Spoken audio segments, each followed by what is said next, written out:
అంటే ఆ ఎనర్జీ ఇది అంతా మెయింటైన్ చేస్తూ అంటే ఆయనకి స్టోరీ సబ్జెక్ట్ మీద ఎంత గ్రిప్ ఉందంటే సార్ ఆయన ఇది ఈ షాట్ ఇలా అంటే ఆల్మోస్ట్ ఒక డైరెక్టర్ చేయాల్సిన పని హాఫ్ ఈజీ చేసేసి హాఫ్ టు ఆల్మోస్ట్ మొత్తం ఆల్మోస్ట్ ఆయన షోల్డర్స్ మీద తీసుకున్నంత ఇదిగా డైరెక్షన్ ఆయనే ఆల్మోస్ట్ చేసేసినంత ఇదిగా అంత కాంట్రిబ్యూట్ చేశారంటే not an easy thing sir. అంటే విన్నాను.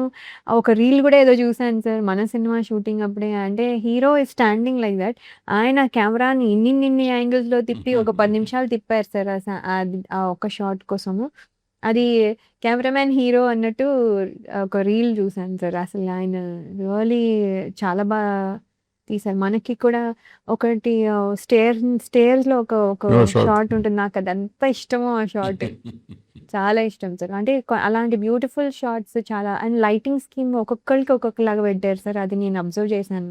ఇదివరకు అంత సినిమా చూసేసి బావుంది, బాలేదు అంతే తెలిసేది కాదు సార్. అంటే అంత ఇంట్రెస్ట్ కూడా చూసేదాన్ని కాదు. ఇప్పుడు అన్నిట్లోనూ కొంచెం ఐడియా వచ్చి I'm able to appreciate sir.